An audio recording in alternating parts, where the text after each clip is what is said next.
Good evening students. आज की इस वीडियो में हम बात करने वाले हैं सर सैयद आमिर खान के बारे में।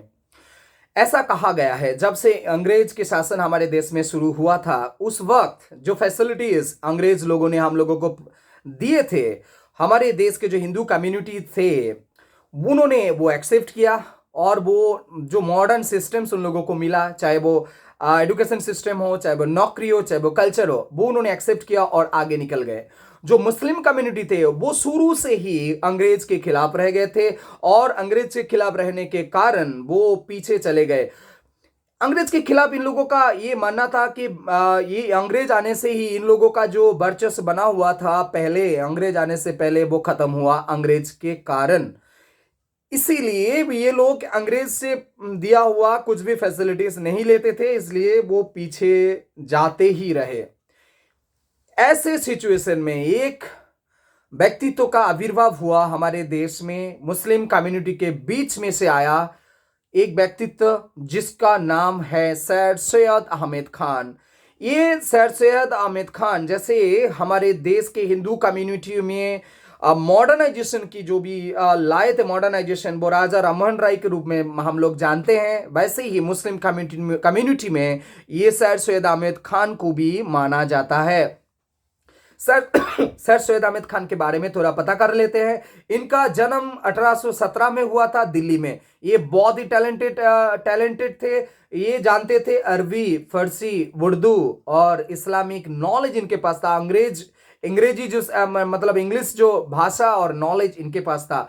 और इनका जॉब लगा था पहली बार बिजनौर में 1857 के आसपास। ये बिजनौर में पहले इनका जो जॉब मिला था वो था सदर अमीन। अमीन जो होते हैं वो जमीन को जो नापते ना, घर करने से पहले या कुछ भी करने से पहले, वो वाला जॉब इनको मिला था। जब वो बिजनौर में गए थे तब इनको पता चल गया था कि जो भी कम्युनिटीज हैं उस वक्त बिजनौर के जो मुस्लिम्स हैं बहुत ही पिछले वर्ग में चले गए हैं और बहुत ही पीछे रह गए हैं। वो अंधकार में है, कुसंस्कार उन लोगों के बीच में है। यहां से कैसे इन लोगों को निकाला जाए इनके बारे में सोचने लगे थे।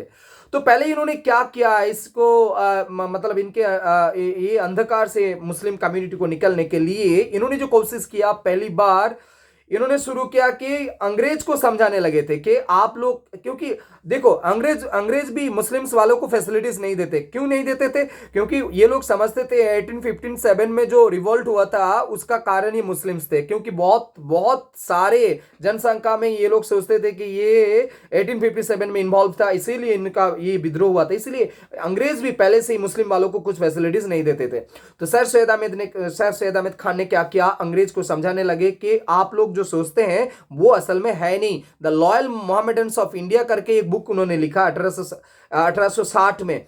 तो इन्होंने इस बुक के साथ ये रेफरेंस दिया कि मुस्लिम्स वाले ये युद्ध नहीं किए थे, विद्रोह नहीं किए थे।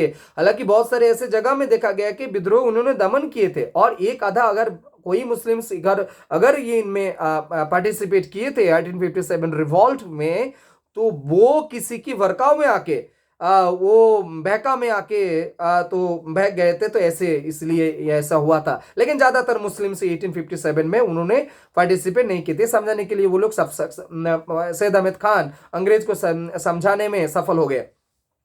और अंग्रेज ईस्ट इंडिया कंपनी अब तो नहीं रहा था, ईस्ट इंडियन गवर्नमेंट, हमारे जो इंग्लिश गवर्नमेंट उस वक्त के थे, वो ये मौका छोड़ने नहीं चाह रहे थे। ये मौका कौन सा है? ये मौका यही है कि ये इस्तेमाल करना चाह रहे थे मुस्लिम्स कम्युनिटी को हिंदू के खिलाफ। हिंदू जो इंटेलेक्चुअल पर्सन्स कोलकाता में डेवलप हो रहा था अंग्रेज के खिलाफ, जो जातीय कांग्रेस की, जो नेशनल कांग्रेस की जो प्राइमरी स्टेज, जो भी अंग्रेज के खिलाफ उस वक्त की आवाज उठ रहे थे कोलकाता से, जो हिंदू कम्युनिटीज थे, अपर कास्ट हिंदू कम्युनिटीज, उनको दमन करने के लिए ये अस्त्र मानते थे।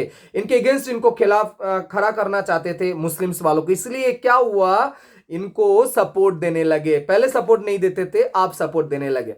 भारतवर्ष की मुस्लिम सोसाइटी को फिर एक तो अंग्रेज को इन्होंने समझा लिए, लेकिन अभी मुस्लिम वालों को क्या समझाए? मुस्लिम वालों को इन्होंने ये समझाया कि आप जो समझ रहे हैं अंग्रेज आपके खिलाफ है, वो नहीं है। आप अगर मॉडर्न एजुकेशन नहीं लेंगे, मॉडर्न टेक्नोलॉजी को ऊपर नहीं लेंगे, अगर अपने बच्चों को अगर इंग्लिश एजुकेशन सिस्टम्स के तहत नहीं लेके आएंगे, तो आप इतने पीछे रह जाएंगे कि आपको कोई पूछने वाला नहीं रहेगा। इसके साथ ये उन्होंने ये बोला कि पवित्र जो कुरान है, कुरान वो सर्वश्रेष्ठ ग्रंथ है, ये हम लोग सब मानते हैं। लेकिन इन्होंने ये बोला कि जो पुराने सिस्टम्स के जो नियम है, पुराने सिस्टम्स मतलब जो है, जो भी रीति नीति है और बहुत सारे कुसंस्कार समाज में फैला हुआ था, तो उन्होंने बोला कि जो मल्ला लोग जो है वो जो भी उस वक्त अफवाहें फैला रहे थे, इनके उन्होंने बोला कि इसके इसके इस इन सब चीजों से आप लोग अलग रहिए, सचेतन रहिए, आने वाले पीढ़ी के लिए आप लोग सोचिए, मॉडर्नाइजेशन के बारे में सोचिए। इसीलिए इन्होंने बोला कि वो सब छोड़ देना चाहिए था। मतलब वो सब जो भी सुपरस्टिशंस थे और बहुत सारे कंजर्वेटिव माइंडेड जो भी थॉट्स उस वक्त समाज में फैल रहा था, उसको उनसे दूर रहने के लिए सैयद अहमद खान ने अपील किए थे। उन्होंने बोला अगर ब्रिटिश जो प्रशासन हम लोगों को उस वक्त के लिए एडुकेशन दे रहा है, ये आने वाले पीढ़ी के लिए बहुत अच्छा है, आप लोग लीजिए। इसके साथ साथ उन्होंने वुमेन एजुकेशन के बारे में बात बोली, वुमेन्स फ्रीडम के बारे में बात बोले। उन्होंने बोला पर्दा प्रथा जो है उनके खिलाफ भी थोड़ा बहुत बोलने लग गए थे। और वो भी जो भी बहुत सारे शादियों के बारे में भी इनका अलग अलग तरह का एक दृष्टिभंगी था।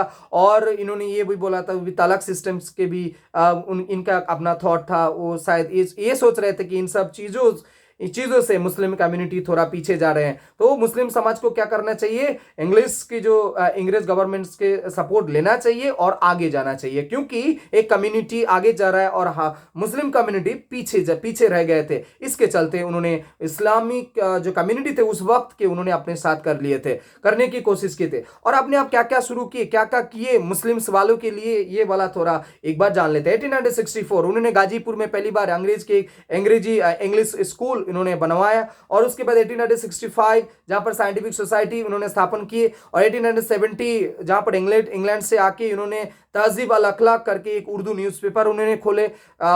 उस वक्त मुस्लिम्स वालों के लिए बहुत सारे न्यूज़ इस न्यूज़पेपर में मिलता था। और 1875 जो भारतवर्ष के एक इम्पॉर्टेंट कॉलेज बन गया था, उनका नाम है Aligarh oriental college, Aligarh Anglo oriental college. ये एंग्लो ओरिएंटल कॉलेज बाद में 1920 में जाके अलीगढ़ यूनिवर्सिटी के नाम में स्थापित हुए। और इस अलीगढ़ यूनिवर्सिटी को केंद्र करके, मतलब इस कॉलेज को पहले जो कॉलेज था, इस कॉलेज को केंद्र करके एक ऐसा मूवमेंट शुरू हुआ जिसका नाम ही है अलीगढ़ मूवमेंट। तो 1800 उस वक्त ऐसे बहुत सारे अंग्रेज के जो ऑफिसर्स होते थे, गवर्नर जनरल होते थे और भी प्रोविंशियल गवर्नर जो होते थे, वो लोग यहाँ पर आते थे। लॉर्ड नॉर्थब्रुक जो हमारे देश के गवर्नर रह चुके थे 1872 और 76 के बीच, इस वक्त बहुत 10,000 रुपये इन्होंने ये कॉलेज में डोनेशन दिए थे। इसमें देखा गया कि अब से क्या हुआ, अलीगढ़ को लेकर एक मूवमेंट तैयार हुआ जो मुस्लिम्स वालों को कल्चरली, एडुकेशनली और जो पॉलिटिकली वो एक थॉट मिला और उस थॉट को लेकर आगे निकलते रहे। और यहाँ से भी बहुत सारे जो भी लीडर्स निकले थे, इनमें से चिराग अली उर्दू कवि थे, एक अल्ताफ हुसैन अली करके, मौलाना सिबली नोमानी थे, नज़ीर अहमद थे, कवि हाली थे, शिक्षाविद जो खुदा बख्श, वो भी इनमें से थे। अलीगढ़ मूवमेंट के बहुत सारे लीडर्स के बारे में पता चलता है। और अब पता करते हैं इनका पॉलिटिकल थॉट, क्योंकि पॉलिटिकल थॉट के बिना सैयद अहमद खान का जो हम लोग मूल्यांकन नहीं कर सकते। इनका पॉलिटिकल थॉट क्या था? इनका पॉलिटिकल थॉट ये था, एक दो हिस्से में बांटते हैं हम लोग। एक हिस्से ये था कि ये अर्ली स्टेज में एक अलग बात बोलते थे और उनके बाद के जो जीवन हम लोग देखते हैं, इन बाद में ये इनका जो शब्द है वो थोड़ा डिफरेंस हो गया था। पहले पहले क्या बोलते थे सुन लेते हैं एक बार।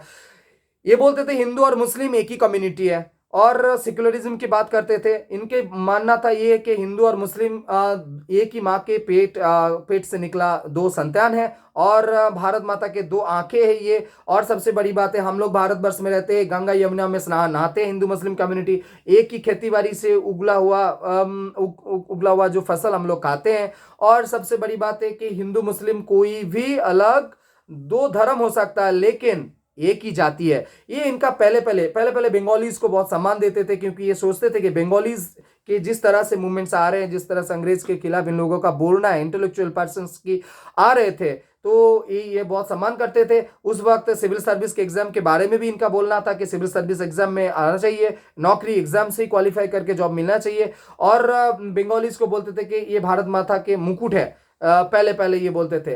अब देखो, ये बाद में जाके सेकंड फेज में इनका जो नजरिया ना, ये पूरी तरह से बदल गया। आप क्या बोलने लगे क्योंकि हिंदू मुसलमान के बारे में इनका मानना पहले से, क्योंकि ये मुस्लिम वालों को डेवलपमेंट के रास्ते पे लेके आना चाह रहे थे, इनका बोलने का तरीका भी थोड़ा बदल गया था। ये बोल रहे हैं कि अभी बोल रहे हैं सेकंड फेज में हिंदू और मुस्लिम कभी भी एक जाति नहीं हो सकते।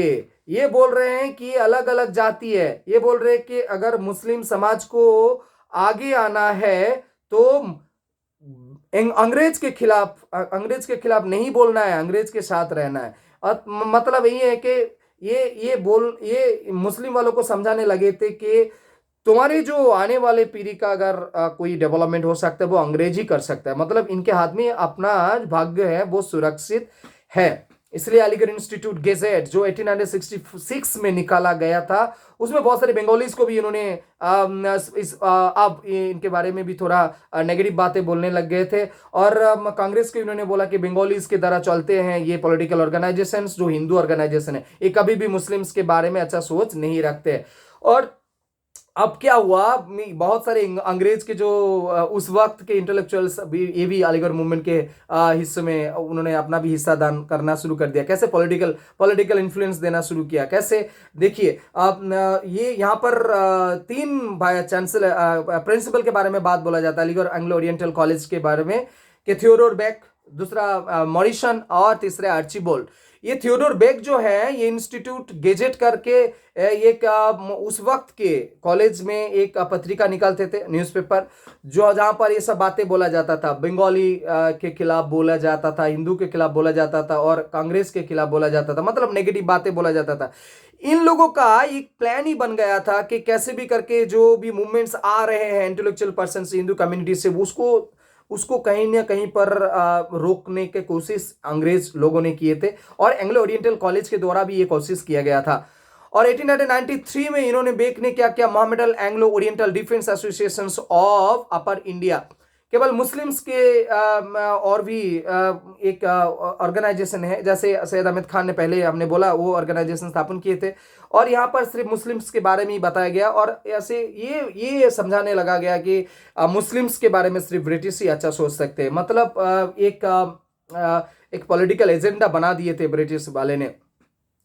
तो अलीगढ़ एंग्लो ओरिएंटल कॉलेज के द्वारा जो अलीगढ़ मूवमेंट शुरुआत की गई थी, इसका 2-3 फीचर्स हम लोगों को पता चल रहा है। ये है कि हिंदू मुस्लिम्स ये जो दो अलग अलग जाति हैं, ये इसको समझ के आंदोलन का आगे ले जाना है। दूसरी बात ये है कि जो भी कॉम्पिटिटिव एग्जाम के द्वारा भी नौकरी वाला जो सिस्टम है, ये मुस्लिम्स के खिलाफ जाते हैं, क्योंकि एजुकेशन इन लोगों के पास नहीं है। ये सैयद अहमद खान बहुत अच्छी तरह जानते थे। तीसरी बात है, मुस्लिम्स जो अगर मुस्लिम्स कम्युनिटी को डेवलप करना है तो किसी भी हाल में अंग्रेज के खिलाफ नहीं जाना है, और उसमें से दूर रहना इन लोगों को। चौथी बात है कि ब्रिटिश के हाथ में ही मुस्लिम्स का जो फ्यूचर है वो सुरक्षित है। इसको सामने रख के ही जितना भी आने वाले दिनों में आंदोलन होगा उसको करना है। तो हम लोग क्या सोचेंगे, इनका आंदोलन क्या बहुत बार सफल हो गया था। बहुत सारे रेस्ट्रिक्शंस इनमें थे, ये बहुत सारे पाबंदी और बहुत सारे ऐसे चीज उस वक्त में तैयार हो गया था कि आंदोलन उस तरीके में, उस तरह से जिस तरह के सोचे गए थे उस तरीके का सफलता इनको नहीं मिला था। पहली बात ये है, उस वक्त के जो भी मौलवी थे, जो भी मुल्ला थे, जिस तरह से सैयद अहमद खान जो ओपन माइंडेड होके बोल रहे थे, ये इन लोगों ने समालोचना किए थे, मतलब आलोचना करने लगे थे। इसलिए ये आंदोलन उस वक्त इस लेवल में सफल नहीं हो पाए थे। दूसरी बात ये है कि जनरल पीपल, जो दलित, जो भी पोर मुस्लिम्स कम्युनिटी है, इसके साथ इनका कोई रिश्ता है ही नहीं। ये जनरली जो बड़े लोग थे इनके साथ ये रिश्ता बन गया था। मतलब ये आंदोलन, अलीगढ़ आंदोलन, उन लोगों के साथ, उन लोग ज्यादातर यही लोग थे, बड़े आदमी थे। तीसरी बात यह है कि जो भी ऊंचे घर के खानदान के लड़के थे मुस्लिम्स, वही अलीगढ़ कॉलेज में पढ़ते थे ज्यादातर लोग, क्योंकि जनरल पीपल के उनका वो नहीं पढ़ पाते थे। तो ये और ऐसा भी देखा गया कि मुस्लिम्स वालों की ही ज्यादातर फैसिलिटीज उन लोगों को यहाँ पर से दिया गया था। तो ऐसे इसमें, इस आंदोलन में कहीं ना कहीं पर जो एक यूनाइटेड इंडिया का जो थॉट है, वो थॉट इसके चलते थोड़ा बहुत कम लगने लगा था। मतलब उस वक्त की बात बोल रहे हैं। तो इसका कंक्लूजन हम लोग क्या बोल सकते हैं? कंक्लूजन, सैयद अहमद खान का कंट्रीब्यूशन क्या था? सैयद अहमद खान का कंट्रीब्यूशन ये बोल सकते हैं कि बहुत सारे इल्जाम लगता है कि जो फ्यूचर में जो मुस्लिम कंट्री बना, हमारे देश में मुस्लिम कंट्री पाकिस्तान के रूप में देश को टूट के, ये भारतवर्ष को टूट के तो पाकिस्तान बना। तो इसका कहीं ना कहीं पर जिम्मेदारी सैयद अहमद खान को भी हिस्टोरियंस लोग कभी कभी मानते हैं, लेकिन हम लोग ये बोल सकते हैं कि उस डिबेट में हम लोग नहीं जाते हैं। लेकिन इस ये हम लोग बोल सकते हैं कि भारतवर्ष के उस वक्त जो मुस्लिम कम्युनिटी बहुत ही पीछे रहे थे, अंधकार में थे, उसको आगे लेके आने के लिए सैयद अहमद खान का कंट्रीब्यूशंस भारतीय मुस्लिम समाज में बहुत ही बड़ा है। तो इसीलिए ऐसा कहा गया कि जो महान हिस्टोरियंस हैं, बंगाली हिस्टोरियंस हैं, सर रमेश चंद्र मजूमदार, तो रमेश चंद्र मजूमदार सर का कहना है जो 19th सेंचुरी में जो रेनेसा हुआ था, उसमें जो जातीयतावाद हम लोग बोलते हैं, नेशनलिज्म के जो शुरुआत हो रहा था हिंदू कम्युनिटी में, जैसे वो उस वक्त नेशनल जो भी रिवॉल्ट हो रहा था, नेशनलिटी को लेकर आविर्भाव हो रहे थे नए थॉट, उस वक्त जैसे हिंदुओं में हुआ था, ये अलीगढ़ आंदोलन भी मुस्लिम कम्युनिटी में उसी तरीके का एक आंदोलन इन्होंने शुरू किए थे। तो इस तरह से हम लोग बोल सकते हैं कि भारतवर्ष की मुस्लिम कम्युनिटी के लिए सैयद अहमद खान का जो भी कंट्रीब्यूशन है, ये कोई भी भूल नहीं सकता। तो आज के लिए इस वीडियो वहीं तक ख़त्म करते हैं। नेक्स्ट वीडियो में फिर मिलते हैं नए टॉपिक के साथ। तब तक के लिए सबको बहुत बहुत धन्यवाद।